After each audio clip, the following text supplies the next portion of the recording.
আসসালামু আলাইকুম বন্ধুরা, আমরা আজকের ভিডিওতে আপনাদেরকে দেখাবো যে কিভাবে একটা ইংরেজি সিভি তৈরি করবেন, এক পেজের সিভি।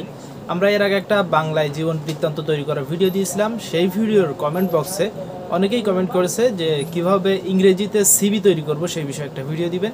তো আজকে সেই বিষয়ে ভিডিও দেওয়ার জন্য হাজির হলাম। যারা আমাদের ভিডিওটা ফেসবুক থেকে দেখতেছেন তারা আমাদের পেজটিকে ফলো করে রাখবেন, আর ইউটিউব চ্যানেল থেকে দেখলে অবশ্যই সাবস্ক্রাইব করে রাখবেন। আর যাদের এই ওয়ার্ড ফাইলটা লাগবে তারা আমাদের ইউটিউব চ্যানেলের ভিডিও ডেসক্রিপশন বক্স থেকে গুগল ড্রাইভের লিঙ্ক দেওয়া থাকবে, সেখান থেকে ডাউনলোড করে নিয়ে খুব সহজেই সেটার এডিট করে নিতে পারবেন। তো বন্ধুরা, আমরা এই ধরনের একটা সিভি বা কারিকুলাম ভিটা তৈরি করে দেখাবো। তো প্রথমে Ctrl+N প্রেস করে একটা নতুন পেজ নিয়ে নিলাম, তারপরে পেজ লেআউটে চলে যাব, সাইজ থেকে A4 করে দিলাম, ওরিয়েন্টেশন পোর্ট্রেট রাখবো, মার্জিনটাকে আমরা নর্মাল রাখবো। তো এখন চলে গেলাম হোম পেজে। যাওয়ার পরে এখন আমাদেরকে টাইপ করতে হবে কারিকুলাম ভিটা। তো আমরা প্রথমে সেন্টার অ্যালাইন করে নিলাম, দেন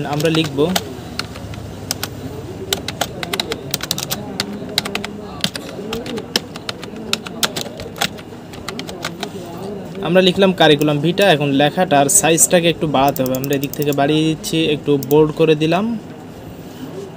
তো মোটামুটি ঠিক আছে।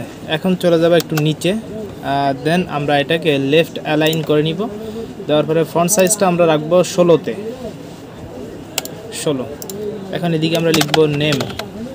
অবশ্যই এই ক্ষেত্রে আমরা বোল্ডটাকে ছেড়ে দিব, দেন নেম। এখন আমরা ট্যাব বাটন প্রেস করব।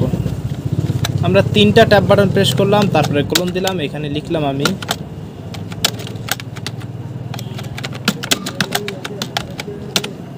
আসাদুল ইসলাম। তো দেখতে পাচ্ছেন এভাবে আমরা এরপর লিখব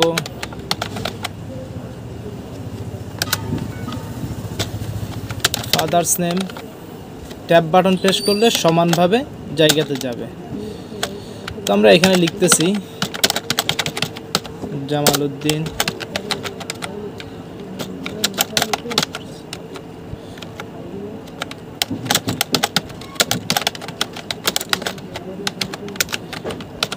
লিখলাম। তো এভাবে করে আমাদের লিখতে গেলে অনেকটা সময় লাগবে, তাই আমরা যে কাজটা করতেছি মূলত এই জিনিসগুলো আমরা অন্য একটা জায়গা থেকে কপি করে নিচ্ছি। তো আমরা সাপোজ এই অ্যাড্রেসগুলোকে কপি করে নিচ্ছি, আমরা মোটামুটি এই পর্যন্ত আমরা কপি করে নিচ্ছি। এন্টার প্রেস করলাম, এদিকে আমরা পেস্ট করে দিলাম। দেখতে পাচ্ছেন এগুলার অ্যালাইন একটু বেশ কম হচ্ছে, তো আমরা এগুলাকে আগেরটার সমান করে দিচ্ছি। আপনার প্রয়োজন অনুযায়ী দূরত্ব রেখে কাজটা করে নেবেন।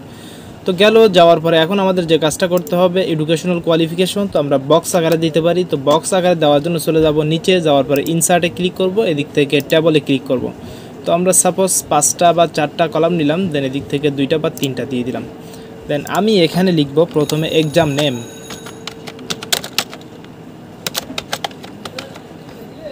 নেম, তারপরে লিখব বোর্ড,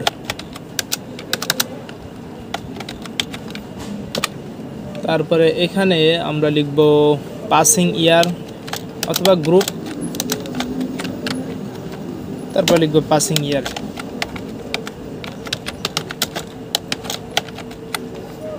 তারপরে এখানে লিখব জিপিএ অথবা রেজাল্ট, গ্রেড পয়েন্ট, অ্যাভারেজ আমরা দিয়ে দিলাম।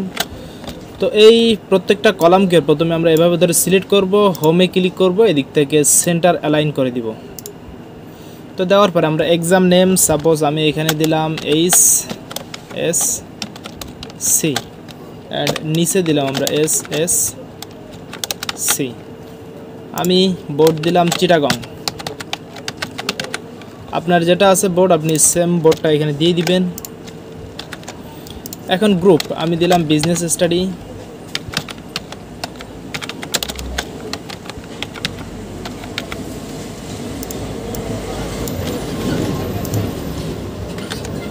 দিয়ে দিলাম। এখন পাসিং ইয়ার, আমাদের এই পাসিং ইয়ারটাকে বা জিপিএ এইগুলোকে আমরা একটু ছোট করতে পারি।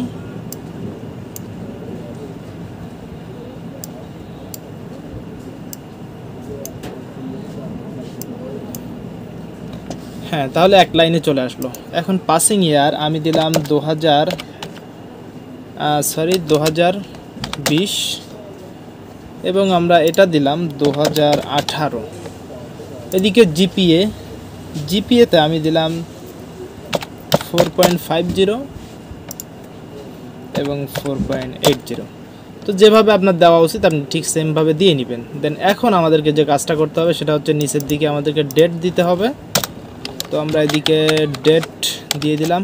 দেন আপনি এখানে ডেট আমি 1/1/2025 দিয়ে দিলাম। চাইলে ডেটটাকে আরেকটু নিচের দিকে নামাতে পারি।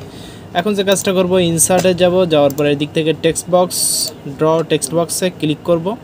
তারপরে এদিক থেকে আমরা একটা টেক্সট বক্স এখানে সুন্দর করে ড্র করে নিলাম। নেওয়ার পরে এখানে আমাদেরকে লিখতে হবে মাঝখানে। তো লেখার ফন্ট সাইজটা আমরা একটু বড় করে দিচ্ছি 16-তে। দেন আমরা এখানে দিয়ে দিব, এখানে যেটা আছে সেভাবেই আমরা দিব। মূলত সিগনেচার অ্যান্ড নামটা আমরা দিয়ে দিব। তো আমরা এদিকে চলে যাচ্ছি। দেন সিগনেচার প্রথমে সেন্টার অ্যালাইন করে নিচ্ছি আমরা। সিগনেচার অ্যান্ড নিচে আমরা লিখব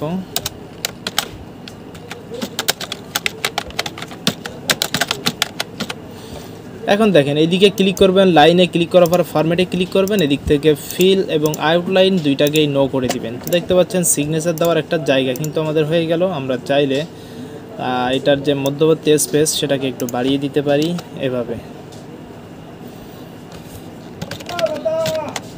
এই যে এখন মূলত স্বাক্ষর করা যাবে। এখন আমাদের বাকি আছে ছবি। তো ছবির জন্য ইনসার্টে গেলাম, এদিক থেকে শেপ থেকে আমরা এই শেপটাকে নিয়ে নিলাম। দেন এদিকে আমরা সুন্দর করে প্রথমে শেপটাকে ড্র করে নিলাম। চলে যাব আউটলাইন, কালারটাকে আমরা করে দিব ব্ল্যাক, কালারটা আমরা এখান থেকে নো করে দিতে পারি, নো আউটলাইন। তারপরে চলে যাব শেপ, তারপরে এর থেকে পিকচার ক্লিক করব। আমাদের পিকচারটা যেখানে আছে সাপোজ আমি ডেস্কটপে দিলাম। দেওয়ার পরে কোন ছবিটা ইউজ করতে পারি, সাপোজ আমি এই ছবিটা ইউজ করলাম। তো দেখতে পাচ্ছেন আমার ছবিটাও কিন্তু এখানে চলে আসলো। তো এই ছিল ভিডিও, কেমন লাগলো অবশ্যই জানাবেন। আর চাইলে এটার ফন্টের ডিজাইন সেটাকে একটু চেঞ্জ করে দিতে পারি। আমরা এদিক থেকে অন্য কোনো একটা ডিজাইনের ফন্ট এখান থেকে কিন্তু ইউজ করতে পারি। সেটা আপনাদের ব্যক্তিগত ইচ্ছা, আপনি কী ধরনের ফন্ট ইউজ করবেন। এই যে একটু সৌন্দর্য বাড়লো এটাই। তো সবাই শেয়ার করে দিবেন। আর নতুন হয়ে থাকলে আমাদের পেজটিকে ফলো করে রাখবেন, ইউটিউব চ্যানেলটিকে অবশ্যই সাবস্ক্রাইব করে রাখবেন।